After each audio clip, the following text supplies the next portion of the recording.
Welcome to Let the Boys Kiss, the creation of queer ships, where we ask the question, is it queer baiting, queer coding, or queer canon? This week, we'll be discussing Buck and Eddie from 911. I'm Maddie. And I'm Kelsey.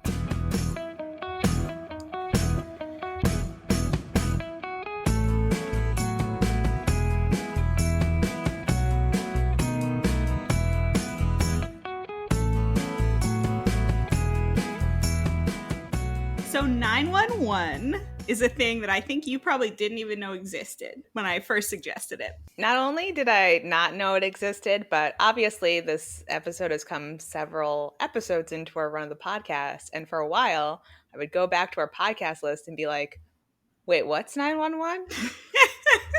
It's a firefighter procedural. Don't worry about it. Right, which has been on for 4 seasons at this point, Yep. so it's not like it's a new show. Well, to be fair, it has the most generic title it could possibly have. That's true. For a show about first responders. So they're not really trying hard with the title. It's not attention grabbing, but it is a Ryan Murphy executive produced show. It is highly advertised on Fox. It's a big show for them. If you're not watching Fox, though, you're probably not seeing any of the ads. And I don't usually have cable. Exactly. So it's easy to miss it. But 911 is, as I've alluded to, a firefighter procedural. There is a cop character, and the sort of like gimmick of it is that you're seeing a lot of it through the lens of the 911 call center operators. So they're connecting all of these various elements. It takes place in LA. You're mostly with all of these firefighters and EMTs at a specific firehouse in LA. And the specific characters that we are here to talk about are Buck and Eddie, who are both firefighters. So we'll do our usual who has seen what part of the conversation. How do we get you up to speed on 911? Well, once again, you gave me a watch list. Thank you. You're welcome. I watched about, I think, 12 episodes, and then there were also a couple of clips you gave me from some additional episodes. So that is what I have seen. Maddie, yes. What have you seen? I have seen all 4 seasons of the show. Eddie, one of the characters, is not in the first season. So all of the episodes that you watched are between seasons 2 and 4. Mm-hmm. And I think it's a fun show. Like, not that that's really the purview of this episode, but it's a good procedural if you like procedurals. What are the elements of the Buck and Eddie relationship? So this was interesting for me again, right? I'm not seeing a large percentage of the actual show. It reminded me very heavily of McDano. I think there's a lot in common between both of these ships. So, you know, one of them has kids or a kid, and there's like a domestic component of them being 2 dads, and yeah, the friend helping to raise their friend's kids is an interesting element to both of them. Yeah, it struck me as a little similar, and obviously we'll get into the elements of how the creators interact with the fans, and I guess that's a bit of a different tale. But, you know, they're both, again, procedural. There's tension. People are in danger. Yeah. Yada, yada, yada. They're saving people and stuff. I mean, they're beating up fewer people than Steve and Dan. Which honestly is good because they're like EMTs, so really that would be if your firefighters are coming into the situation and kicking your ass for information, that probably seems like not helpful. Yeah. So where we meet the 2 of them at the beginning of season 2, they're introducing Eddie as a new character, and I kid you not, the origin of their relationship, the entire premise of how they meet each other is Buck is mad because Eddie's too hot. That's how their story starts. So at the beginning of season 2, I guess they're selecting firefighters from the LA firehouses to be in the Men of LAFD calendar. Everyone knows about the firefighter calendar. And Buck is like trying to go up for this firefighter thing, and Eddie's new to the station, and they introduce him by showing him putting a shirt on in slow motion and playing "What a Man, what a man, what a man, what a mighty good man." So that's the setup. Buck's pissed because Eddie's so hot. And then they work together in a firefighter-y type way. They put their lives in each other's hands, and then all of a sudden they're best friends. And not only are they all of a sudden best friends, I don't know how far apart these 2 episodes were, but relatively, I guess, Okay, they're two. It's the next episode. They're not. I was gonna say they're not apart. They are together. So they have this conflict because Eddie's too handsome and Buck is jealous, and Eddie's like, I don't really understand what's going on. Why are you pissed at me? We just met each other. And then in the next episode, Buck learns Eddie has a son named Christopher, who he immediately is like, oh, cute kid. I love kids. And then, so there's this huge earthquake in the episode. It spans over a couple episodes. Obviously, they're out and about.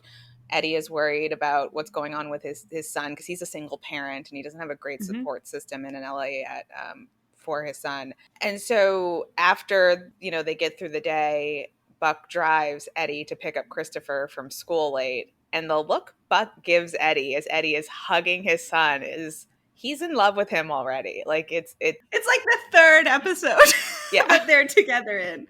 Yeah. It's a real tender look. Like it's the second he sees him with his son, his heart is just melted and he's completely latches himself on to them as a family unit and decides like he's part of this now. And so then he immediately proceeds to do a bunch of like very intimate friend stuff with him where like he knows that Eddie needs someone to help him take care of Christopher. So this caretaker woman that he knew from the first season, he introduces them and she helps get Christopher set up in like a good school for what? Oh, I don't think we've mentioned Christopher has cerebral palsy. So there's like a special needs situation and they're navigating, what school he should go to. And Buck helps with that. And he all of a sudden is just like with them all the time doing stuff together. They're just a little family unit from like episode 4 on. When they've just met each other. So there are these moments in the second season, which is their first season, where Buck's sister, who's also in the show and is a 911 operator, starts to tease him about his like affection for Eddie. So he has been moping over his ex-girlfriend from the first season for most of season 2, and there's a time when Maddie, his sister, says, so does your boy crush mean you're over Abby? She's like constantly mentioning Eddie. And when Maddie meets Chimney, who's another firefighter, and Eddie, they're all helping her move into a new apartment, and Chimney and Eddie walk into the kitchen, and she says to Buck, he is so cute. And Buck, of course, assumes that she's talking about Eddie. And he's like, he gets that a lot. You should see him with his son. And then Maddie makes it clear she's talking about Chimney. But that's a shock to Buck. And then over the course of this first season, people had started to like the dynamic of the two characters, and the writer started to wink at it. So there's an episode at the end when it's Christmas, and the two of them take Chris to go see Santa Claus at the mall. And as they're leaving, one of the elves at the mall is like, you two have an adorable son, to Buck. And Eddie's already walked away. And Buck sort of is like, thanks. And he just walks away because he does not know how to handle that comment. So that's the origin of them in the first season that they're together. Pretty quickly, they're very close. And then what happens in season 2? Things get even more heightened. I assume you mean season 3, the second season. Yeah, that's what I mean. I want to pick a way to talk about it. It's like I want to just say their second season. Yes, their second season. That's fine. So kind of similarly to season 2, season 3 starts with a big disaster that is impacting like most of the city, really, or a large portion of the city. And in this case, it's a tsunami. So I didn't see this happen, but apparently at the end of season 2, Buck has a really bad accident. So he's on desk duty, or he hasn't even come back yet at the beginning of season 3. And he's clearly very depressed because a lot of his identity is wrapped up in being a fire person. And so Eddie, just to like get him to do something and get out of the house, is like, great, you have free time. Watch Christopher today. So he and Christopher go to the pier. Santa Monica Pier. And then a tsunami hits, which obviously is a bad time. And he tries really, really hard to keep hold of Christopher, and he's trying to save other people while this is all happening. And he loses track of Christopher during the tsunami. A bunch of stuff happens. He ends up at like a camp. Like an emergency medical camp where they're sending everyone, And Eddie is there, and he has to tell Eddie that he lost Christopher, but luckily, Christopher's right behind him. He's fine. So they didn't really lose him for too long. But of course, Eddie's like, I know you did your best, and I trust Christopher with you. And he drops Christopher off with him like the next day. Yeah, Buck is sure that like Eddie's going to write him off. He's never going to see him again because he lost track of Christopher. And then the next day, Eddie shows up and is like, "You're taking care of Christopher again today." And Buck is shocked. And so Eddie has to tell him, "There's no one in the world I trust with my son more than you." And it's like, Buck is shocked to hear that. So that's kind of like very early on in season 3. The issues with Buck and his leg continue on, where he's not being allowed to come back to work. He ends up suing the LA Fire Department. Yeah, he sues the city because they let him go back to work, but they won't let him be on active duty, even though his doctors have cleared him. So anyway, he sues the city, and it drives a wedge between him and the firehouse, obviously. Well, he's not allowed to talk to them like at all while he's suing them, and he didn't think through like what that meant for his interpersonal relationship with Eddie and Christopher. And so Eddie's pretty upset. I think, well, he's upset too because his ex-wife dies. Yeah, at the same time as this is happening, the mother of Christopher, Eddie's ex-wife, who he had like kind of gotten back together with, and then they were maybe going to break up again, it was unclear, she dies in an accident. And so all these things are sort of like left unsaid and unhandled, and he is going through a kind of a spiral about it and dealing with all these anger issues, and he starts like street fighting to get out his aggression. And he can't talk to his best friend through this whole situation, so he's really pissed about it. So yeah, but eventually they resolve the problems, and Buck comes back to the 118. Yeah, and then he forgives him. They're best friends. He forgives him. So then at the end of season 3, there is this incident where a kid is trapped in a well. Classic firefighter situation. And so they send down firefighters to bring the kid up. Eddie's down there to get the kid, and like a lightning strike hits a crane that they're using for the winch that he's on, and it falls over, and the well caves in, and there's no way for him to get out. And when this happens, Buck, who's still up like topside, loses his complete shit. Like, he's freaking out and clawing at the ground like he's gonna dig down there by hand to get Eddie out, and Bobby, his boss, is having to like hold him back from doing that. Super dramatic. And then, of course Eddie ends up being okay. The premise of the episode is like every main character gets an episode that's called Their Name Begins. So like Eddie begins, and you get all these flashbacks when he's down there to what it was like for him. He was in the army, so what it was like for him there, and then when he came back and his relationship with his parents and all of that. And so then his life flashes before his eyes. He sees Buck a bunch, of course. He magically escapes, and it ends up coming back later as an even more important moment than you know of at the time. But it's very dramatic, and Buck freaks out. Buck always freaks out when Eddie's in danger, which is like a rough situation when you're both firefighters, because they're constantly in danger all the time. But then what happens in season 4?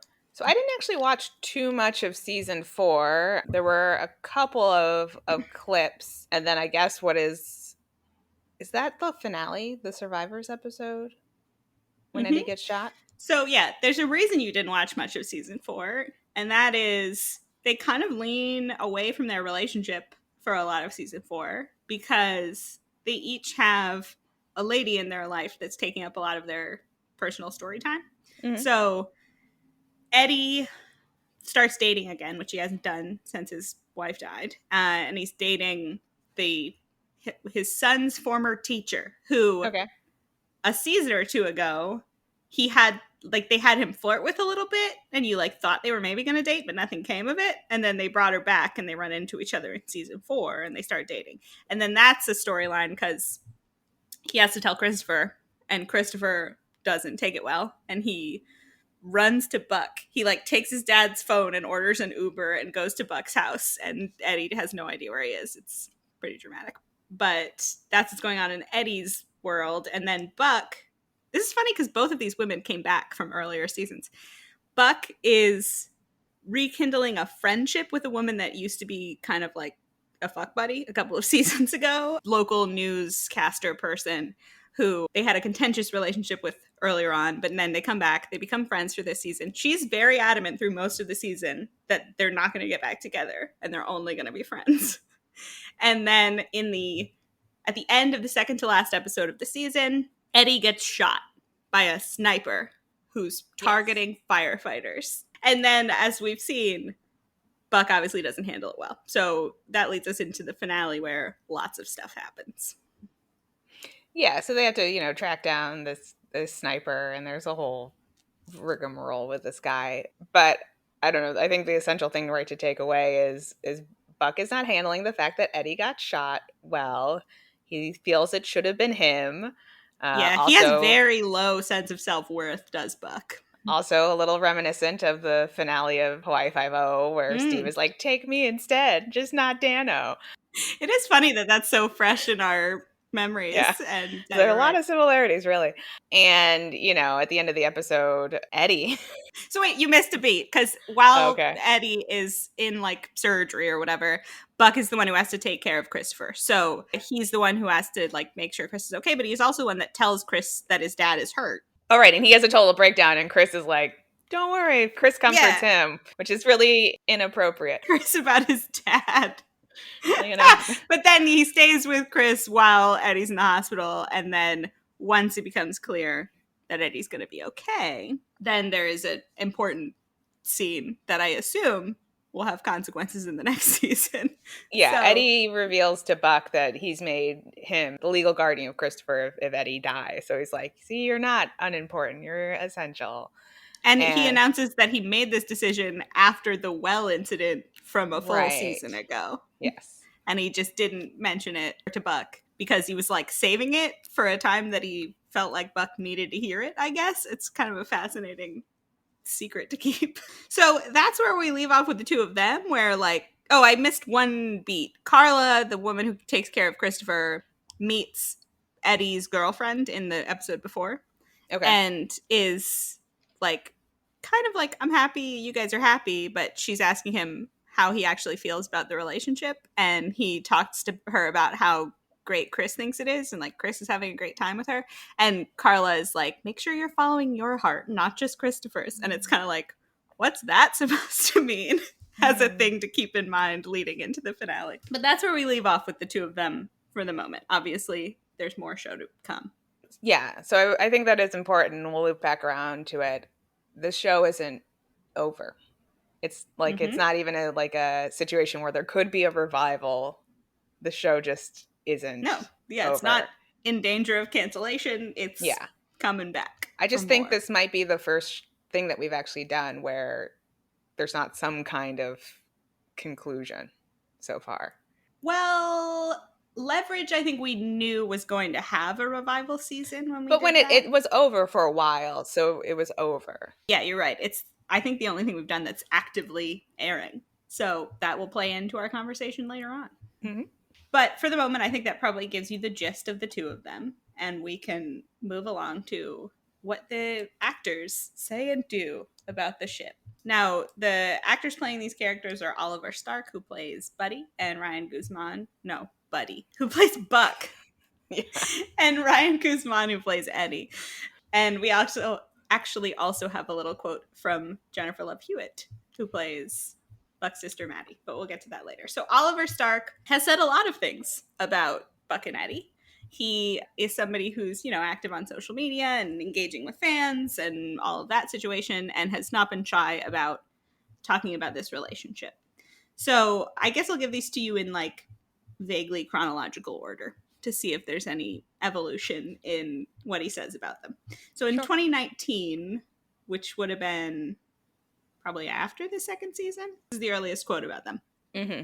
He says, "The truth is, I don't know where the story is going in regards to Buddie. I've always spoken openly about how amazing I think it is that you're invested in these two characters, and I totally support that, but I feel uneasy about retweeting stuff because I know it can sometimes come across as me confirming something is going to happen. I don't want to get anyone's hopes up. Our writers 100% care about you and respect the audience. I love getting to work for them and completely trust in their ability to craft the story." So he's already into this, like, I support you, but I don't want to be on the record kind of situation. Yeah. Which we know how actors have gotten themselves in trouble being on the record before. That we do. Then a year later in 2020, he gets asked about the Buck Eddie dynamic in terms of like how they started to where their relationship ends up. He says the writers and creators of the show did something very clever when they didn't have us butting heads for very long. We moved past that pretty quickly, and Eddie and Buck have been able to have this very positive, whatever you want to call it, friendship, bromance. I know a lot of people look at it as more than that. I'm very lucky to be part of the show that's so talked about.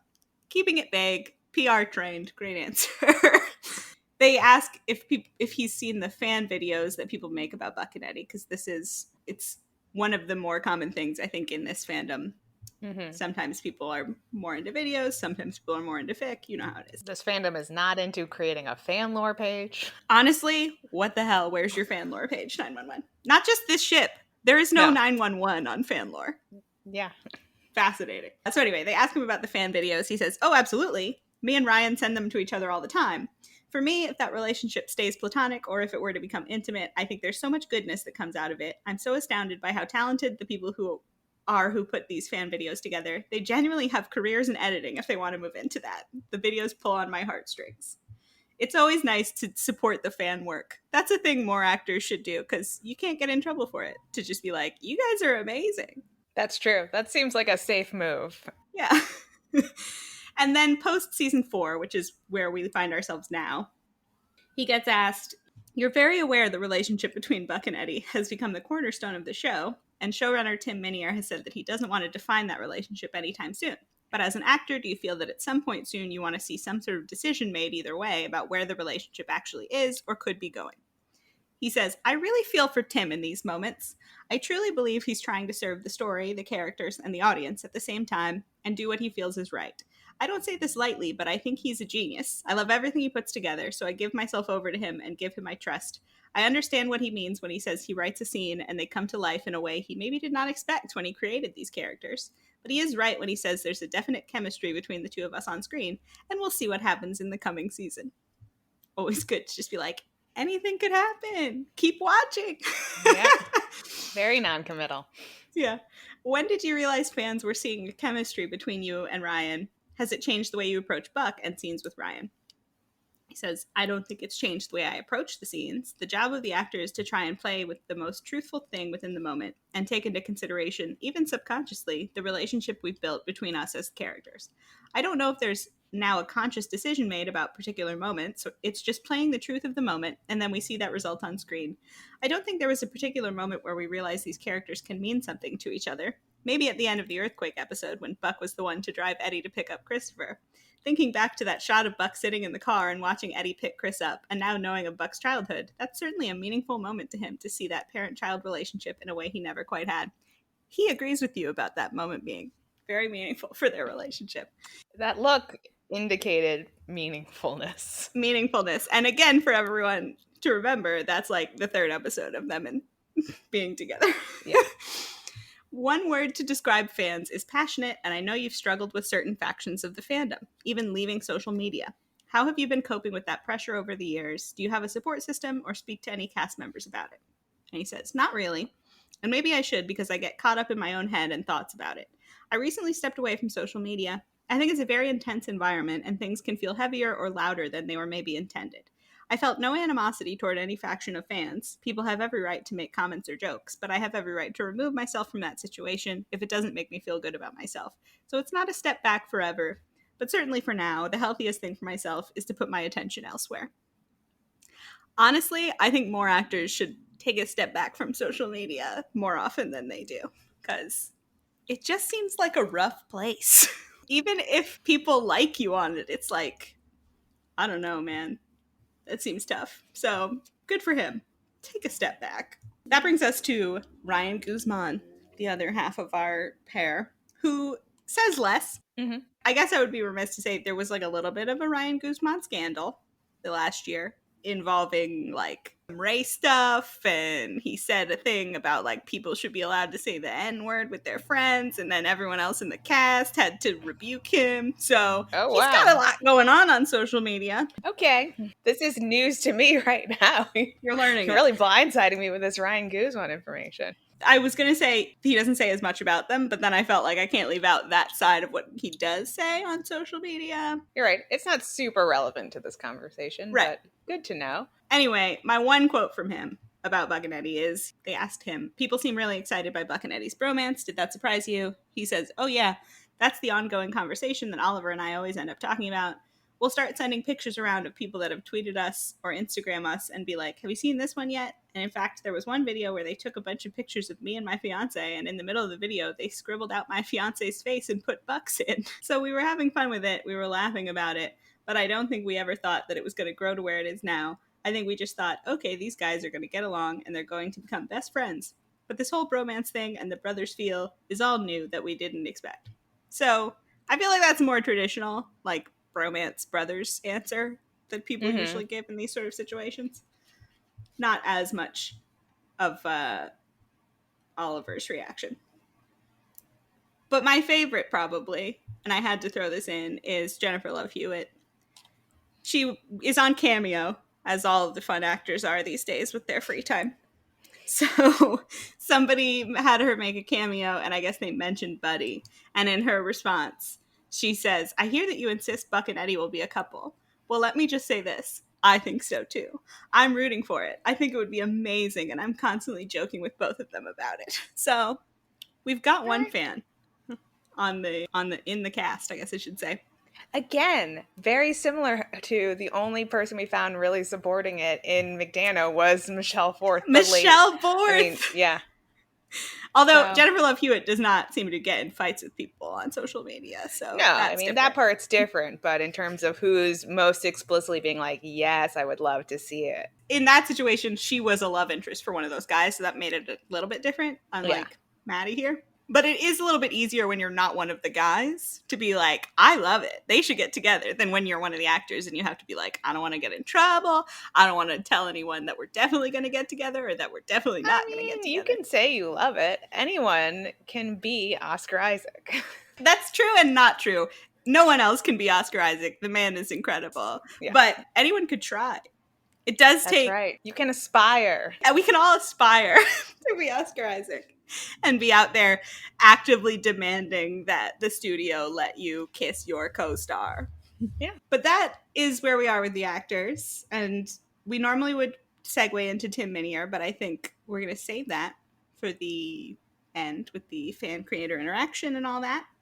So we should talk about the literature. Now, funnily enough, the day that we're recording this, the 2021 AO3 ship stats have been released. Fascinating stuff. Yeah, I mean, honestly, go check it out because there are wild stories on there, and role-playing Minecrafters are going to be the story of the next year, guys. It also seems like the pandemic had a real impact on people maybe coming back to their fan fiction. If by their fan fiction you mean everything Harry Potter related, then yes. Because there is a resurgence in like almost every Harry Potter related ship out there. But anyway, this is important for our conversation because on the 2020 list of 100 top ship stats of all time, Buddie does not appear. But on the 2021 list, they're now number 90, making their first appearance. They had a big year the last year. They have about 8,500 AO3 stories, and they're, moving up in the world or whatever. Mm-hmm. So the most kudos fanfic that we both read for this is called A Leaf Falls on Loneliness by Impossible Things. What's the flavor? Tell me about the fic. I did read the fic this week. She read it, guys. I remembered. So there's that. It is, once again, a slightly longer fic. Not, incredibly long, but it's over 11,000 words. And it's a little angsty, I would say. It's not quite a fluffy fic. It's sort of centered on Buck. It's about him trying to deal with all of his trauma. He has a lot of trauma. You'll be happy to know, everyone, that at the beginning of season 4, he started seeing a therapist. So that's good. He's working through his issues. So yeah, it's him trying to manage all of his trauma and also not being able to tell Eddie that he loves him in a romantic and sexual way. And so by the end of the story, he does. And they've both confessed to each other their love. But yeah, it's more about like, Buck has a lot of various traumas and also feels like, really low self-worth and fear of abandonment because of his parents. And you didn't watch the episode about his parents, but they really get into that in the Buck Begins episode. And so, yeah, he feels like he can't tell anyone because he doesn't want to be a burden. Yes. And it's fucking him up. So you gotta talk to people, everybody. But yeah, angsty, Buck-centric. They get together. All is happy in the end. Yeah. That's our. So now, let's get to the creator, Tim Minear, who is our showrunner, who also has a lot to say about Buddie. I will again go chronologically because it seems like a good way to experience quotes. And so, Sure. in early days, what better way to experience quotes is there than chronologically? Thematically, reverse chronologically. I could do that if you want. I already got them queued up chronologically, so reverse chronologically would be no problem. But I do like to see sort of the evolution, yes. The evolution of how people talk about these things as they write the show and as they interact with more fans, which he does mention later on. So he's talking about in the season 2 moment with the elf who says that they have an adorable son. They ask him about that. He says, I know a lot of people are getting that vibe between Buck and Eddie, which is why I put that little joke at the end. Basically, the winsome elf was speaking for the audience. And I'm not saying that the fountain shooting up behind them meant anything metaphorically. You decide. So he starts off in that classic showrunner way of people are noticing this couple that I didn't think of as a couple. And maybe I want to like winky winky at it a little bit. Let's have some fun with it. And we're all having fun here, right? Exactly. So that's how people dip their toes into this sort of conversation with one of these ships. And then it could go one of, a few different ways as they continue to interact with fans. So then already by 2020, a year later, the tone has soured a little bit. So apparently he's experiencing, like Oliver Stark seems to have, a bit of hostility on the interwebs. When you're on Twitter, some people are going to be a little bit aggressive. So he says, why some people think the hostility would make me more inclined to do the thing they want is weird, but I also don't want to feel like my knee-jerk reaction to their hostility is influencing me in the other way either. So I'm done reading Twitter or engaging on any level. Good call, man. Always a good call. And a fan responds, I think a lot of us would like to genuinely engage with you on the idea of Buddie. I know there are people who take it too far, but I don't think it's fair to punish the entire fandom for a few bad people. And Tim says, I appreciate that. I just don't see how it's possible. The name-calling and hostility has been pretty noisy. When I find myself responding to it, it's time for me to go. I refuse to get into a flame war with fans. Honestly, pretty healthy, I think, this whole interaction. Like, I totally like that Tim recognizes that having these interactions is coloring how he thinks about the show, and he doesn't want that to happen. So, like, the healthy move is to probably just get out of there. I also appreciate that this fan is like, not all of us are crazy, and some of us actually want to have a conversation with you. And Tim is like, totally get that, but also I can't be on this website anymore. Yeah. Like, I get that too, Tim.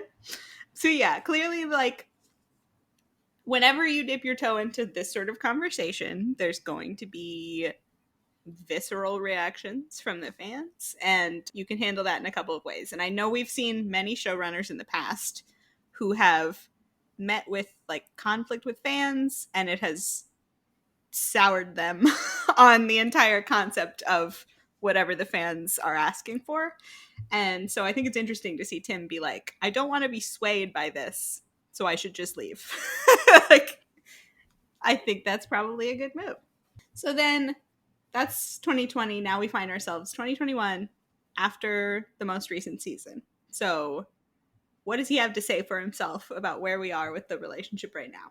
He gets asked, it's no secret that Buck and Eddie's relationship has become a cornerstone of the entire 911 franchise, and a lot of people have fallen in love with the idea of them together. Oliver has even said that he doesn't think Buck could survive without his relationship to Eddie and Christopher, and we certainly saw evidence of that in the finale, and it's unlike any relationship that I've ever seen on television. Has there been an evolving dialogue in the writer's room to define the kind of love that is clearly there? Tim says, yeah, it's come up specifically and continuously. I always get bagged on by the fans for stuff like this, but all the conversations that the fans have are conversations that happen in the writer's room. It's interesting because we had Eddie's character in season 2, and from basically the moment Buck laid eyes on him, and it's mostly in the way that we introduced him with a particular song and putting his clothes on in slow motion that may have started it from Jump Street, but you can't plan when actors have chemistry together, and I think Ryan and Oliver have a ton of chemistry together. Now, how you want to define that chemistry, I think, is its own kind of evolving thing, which is why I don't want to define it, because the show's not over. So I'm not even really sure how to answer that question. I know that there's a contingent of fans that would like a certain outcome, and the relationship has a life of its own in fandom in that respect. But I do think that, look, at the very least, these are two guys who have a deep spiritual bond with each other. And by the way, I have seen it on television before. I've seen it in Band of Brothers. Love Band of Brothers. It's that kind of out there on the front lines. Hen and Chimney have it as well. So if there's more than just that kind of chemistry between Buck and Eddie, and a lot of people see that, I'm not going to deny what they're seeing, but I know that's not a satisfying answer to your question. Well, let me ask you this then. Because of the way that the show has been written and the fact that there have been so many nods to Buck and Eddie's dynamic, the show has been accused of, and I don't use this word lightly, queerbaiting the viewers. Tim says, yeah, I'm aware of that. What do you have to say to the viewers of the show who feel that way and who feel like they're being strung along by the writers? I'm actually not sure how to respond to that, to be honest with you. The show's not deliberately queerbaiting the audience, but what I also don't want to do is not keep writing these characters the way I see them. And whatever it is they're taking out of the portrayals of these characters is being generated somehow on the page and the way that the scenes are being performed. Like I said before, it's almost got a little bit of a life of its own, and I don't want to strangle that because I think there's something that's kind of alive about it. And in a way, I don't apologize for it either. So, okay, a lot to unpack here. It's interesting to see a showrunner talk in such specific terms about like queer baiting as they're writing the show and about what goes on in the writer's room and like all of this. So initial reactions. So I think my reaction in general to Tim's responses is, we've talked before about the difficulty of the fact that you're making a commercial product, right? So you need to keep the fans happy, and there is certainly an incentive to do what the fans want you to do. But I also do think, right, similar to the fact that he stepped away from Twitter and social media, as a creator, you should tell the story you want to tell, and that's what you put out into the world, and people can react to it as they react to it. And I appreciate his perspective that he doesn't want to be swayed either way. He doesn't want to be pushed into something by the fans if that wasn't his intention, the storytelling, but he also doesn't want to not do something just to spite people. So overall, I'm appreciating his perspective, and if that is the approach he's taking, he's not doing something specifically to please or displease or attract or reject fans. He's just writing the story he wants to write in the way that he and his writer's room have and are continuing to write it. So if that's the case, then he's not queer baiting the audience. If we go back to that definition of like the purpose of queer baiting is to attract a certain audience, right, and keep that audience without following up on it. So I can see his perspective that that's not what they're doing. If they are writing the story they always intended to write the way they intended to write it. And while there is, the early quote of him putting that bit in with the elf, it's not like he's saying like, and then I continued to put these little jokes, in the show throughout. That obviously was very early on in the relationship with the fans and what this was. And I don't know enough about his work to know if this would be like his first experience writing a popular show, right, like this. No, he's run other Ryan Murphy shows. So he's like been a showrunner on a lot of big shows before. Okay. And I'm sure has a lot of experience interacting with fans of those shows. Gotcha. So yeah, there's a lot going on here. It's very interesting. I think we've had conversations many times before about, in an ideal world, what is a showrunner to do? How is a showrunner supposed to act in these situations? And what exactly are they supposed to do? And it feels like, in a world where you're just creating some art, obviously the thing to do is just like write the show you want to write. And like, don't let anyone sway you in any direction. Write exactly what you want to write. And the fact of it being a commercial product definitely changes things. But even within that framework, if we just take him at his word, who knows if all of this is bullshit, but like if he's doing what he says he's doing here, he's trying to adhere to that as much as possible. Even in a world where he's creating something he's selling and he needs people to watch it, like you still want to be writing the show the way you think it should be written, not without input from other people. And you're writing it like, these are the characters. I think this is what the characters would do in these situations. And I don't want to be changing that for some bullshit reason that is different than like, the art, whatever. So it's interesting that yeah, he says, I don't want to be swayed either way by what fans are saying to me.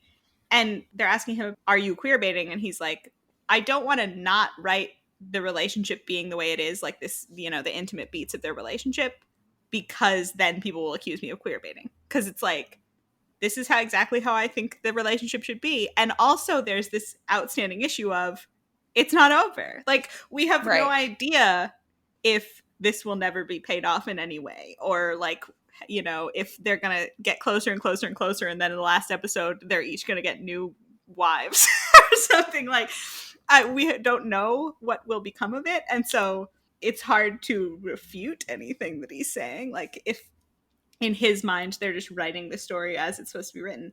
I also think it's interesting to hear him say, in the writer's room, all of the conversations you're having are the conversations we're having. Because I feel like a lot of times people are having this fandom conversation about characters and then are met with showrunners being like, I don't even know where you're getting that. Like, what are you guys even seeing when you're talking about these characters? And Tim's saying the opposite of that. He's saying, like, we see it. We see that they have a special, intimate relationship that is different than most people's relationships. And we're still figuring out where that's going to go. And you guys are making your own guesses, and we're making our own guesses too. And we're all going to see what happens, which feels, in my mind, pretty, like, healthy, I guess, if there can be such a thing. But yeah, also him saying, like, I don't want to define the nature of their relationship because the show's not over. Yeah, the show's not over. What is he expected to say in response to this question that would be more satisfying, I guess? Other than, like, fans probably want him to say, they're going to get married. Well, I guess, you know, arguably, if he knows that they are not going in a direction, he could just say they're not queer characters. But I mean, again, unless he is lying to us, that's very much not what he's saying. He's not saying they're not queer characters. Well, that's why it makes it a little bit difficult, right, to have this conversation in process, because we don't know, like you said, they're currently both in relationships with women, and so we don't know if next season will be the last season of the show and they'll just go off on these, like, you know, totally hetero directions, and it will leave open the question of, well, when did they make this decision that they were definitely not going to be queer characters? Like, does he know now? Does he know halfway through next season? Is he going to make an announcement? Like, yeah, it's like, can we get an assurance from you, Tim, that the second you decide, you'll let us know? Right. Which, I mean, like, that's the heart of the queer baiting question of, like, is it really still up in the air? There's probably, again, unless they make an announcement, no way that we'll ever know when in process they made this decision. But it's really hard to say until the show ends, what everything looks like, because if the show ends with them together, then it certainly wasn't queer baiting. Exactly. Yeah. Or it doesn't even have to end with them together, but, like, if at some point they get together, or, you know, whatever, like, one of them announces their feelings for the other one or something. Like, there are a lot of ways that this could, many permutations of things that could happen. But yeah, we don't know. We just don't know, which is such an interesting place to be in. But the implication of this is it's still a possibility, right? That they could be. Yeah, very much that's the implication. Obviously, we haven't done an episode about a show that's still on the air, but, like, I have followed many a show that, like, as it was still on the air and doing its whole queer baiting thing, and for most of them, sure, they don't say anything about what's going to happen with the queer baiting, but it's like, you know, it's not going to get consummated. Like, if you're watching Hawaii Five-0 on CBS as it's happening, like, you have to be, I mean, if you're, like, self-aware, they're probably not going to get together. It's fucking CBS. Like, so I think what's interesting to me about this conversation, and yes, obviously there are no answers when a show is in progress, is I truly feel like I don't know the answer. I don't know what's going to happen at the end in a way that is interesting to me. Right. I mean, so a lot of the beats are similar to McDano, but in some ways this example is also, I think, similar to Teen Wolf in that anyone could have been gay. Like, there was no, like, it's CBS, right? Like, there wasn't that. Yeah, it was MTV. The show was full of queer characters. kind of, they had their own issues, but Yeah. that was, you know, a gay creator. They wanted a world with no homophobia, and Right. And that one still didn't turn out. And you saw kind of a similar progression, right, of the showrunner from like Playful to like you guys are all bananas. well, yeah, I would say that's a different progression though, because that's not at all where Tim has ended up. So like, No, I think it got much more contentious in Teen Wolf. And to be fair, Teen Wolf did a lot more queer baiting with, the way that MTV was like involved in the textbook advertising. queer baiting. Yeah. But, Tim left Twitter and stopped engaging with fans. So it's not like we're still in a super positive space. It's just a lot less acrimonious. Yes and no. The way that, like, the interaction with fan space, you're right, it doesn't seem to have ended in a happy place. I think he is back on Twitter, though I don't know if he's still, like, what his level of engagement with fans is. But I would say that, like, the way that he talks about the ship is not negative in any way. I did feel like in Teen Wolf, they were all trying by the end to be like, stop shipping it, even though they were encouraging people to vote for them in Yeah. their... Well, I think it did become more acrimonious than this did. Like maybe Tim stepped back sooner in the process and then so it wasn't quite as negative an experience. And we also, right, don't know along the process of Teen Wolf when they decided it just wasn't going to happen. So they may have known like this isn't going to happen. So it's not useful for the fans to continue to ship it and ask for it because it's not going to happen. Whereas we're still in this space with this show where they're not saying it's not going to happen. It's completely up in the air. But I think, there's some parallels to be drawn with that example. Certainly they started similar places. So I think when we see how this all ends up, it might be interesting just to look back and think like, where did these paths diverge, or how did they come back together in case things get much rougher in the 911 space. But yeah, I mean, I think it's just like a different tone and a different content to his response that I'm used to seeing showrunners use when asked these types of questions. So that's interesting. And honestly, I'm just here for the mystery of it. I like the open question. I want to know what's going to happen. So do you want to play? Do you want to place a bet on? Ooh, maybe that is what we do. Maybe instead of is it queer baiting question, we place a bet. Sure. I mean, I'm more interested in your perspective because you actually watch the show and are more, I think, more invested in it. But yeah, we can get you on the record for how you think this is going to turn out, and then revisit whenever the show ends. There's just so many variables. So many variables. There's the what does the writer's room want to do question, which is its own thing, and we have no idea. We can't get in their minds, but Tim at least seems like open to it. But then there's the like, what if Fox cancels the show question? Then what happens? Like, if they haven't done it by the end of, I mean, the show seems to be doing well, and I don't feel like it's in danger of cancellation. And they're definitely renewed for season 5. Yeah. Right. Okay. So we will see a season 5, but again, like, if the ratings tank and they don't get a season 6, even if they had planned on maybe doing something in season 6, you would never know. So it's like there's so much stacked against it that I feel like the odds are still low, but higher than other shows. Here's what I'm going to say, and this is not necessarily them like ending up together endgame situation, but like the odds that something canonically queer will happen between the two of them, that's what I'm going to say, are 30%. That's my guess. No, wait, that's not how do we judge that? Well, we can't. No, I want you to say, I'm putting my money on something canonically queer will happen. Well, I guess if I say the odds are 30%, then I'm putting my money on something canonically queer will not happen. Okay. But I hope to be wrong. Sure. I hope to be wrong. But I honestly feel like 30% is like way higher than anything else that we've talked about. It's a yes or no question. Well, I mean, your question. I'm having my own conversation about here. Well, I don't know how we like gauge percentages of like, oh, you're right. No, there's no way. You were right that it was 30%. Yeah. Wouldn't that be cool? We could look back that way. My instinct is still that nothing will happen because that is just my instinct in all of these situations. Do you think Tim Minear is being truthful that they have not made a decision, though, at this stage? I'd like to take him at his word. He seems, pretty forthcoming in that quote. So I'm happy to believe him.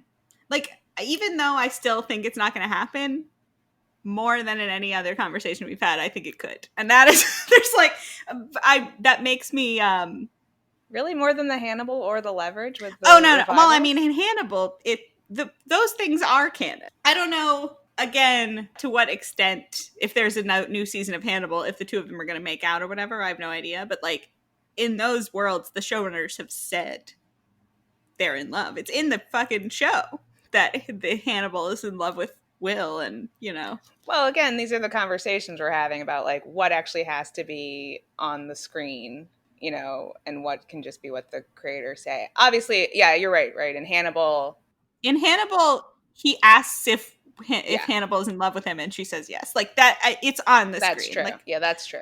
But there's not established that Will reciprocates. correct. Though he does really love murdering that guy at the end with him. I mean, it's very romantic at the end. I'm He says it's beautiful. I'm not taking away from that, and that they both dive into the water together in an embrace. I'm not stepping away from that. No, but you're right. He has not said in the show that he is also in love with Hannibal. Right. Could be unrequited, but still canonically queer. Hannibal is in love with Will. Sure. Okay. You're betting no, but you're saying more likely than some of our other examples. Yeah. It's a sad place we are in the world, but that's where we are. Okay. I feel like it's more likely. But we'll check back in whenever 911 goes off the air. Maybe it'll run for 10 seasons. Who knows? Whenever it ends, we'll check back in. Yeah.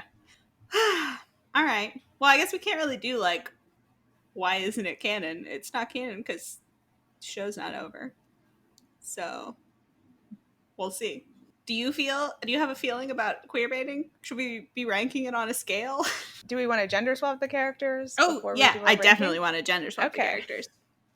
Again, always the debate. Who are we gender swapping? How do we feel about, like, if Eddie is a single mom and then Buck is, like, all up in their family business? Yeah. I mean, I feel like it's potentially less interesting than the other way around. So still single dad, and then we have a woman. But honestly, either way is less interesting than the dynamic that it currently is. Because it's like, sure, if it's a single dad and then he's like, you know, struggling to be a single dad, and then a woman comes in and is like, I'm a nurturer, I'll help you with your child. That's and true. You're like, okay. But I guess that's not the question. The question is, would they be together? That is the question. I mean, it's a really close relationship for a man and a woman to have on TV and have it not be romantic. Yeah, it would be interesting for Eddie to be a woman and then she just has her platonic male friend come in to take care of her child. That could be cute, actually. An unusual dynamic. But yeah, it would be unusual on screen for that. Yeah. I think that is one word for it. So I think they would be together. I think it's it's like we talked about last week with the partners dynamic. It's a similar situation, really.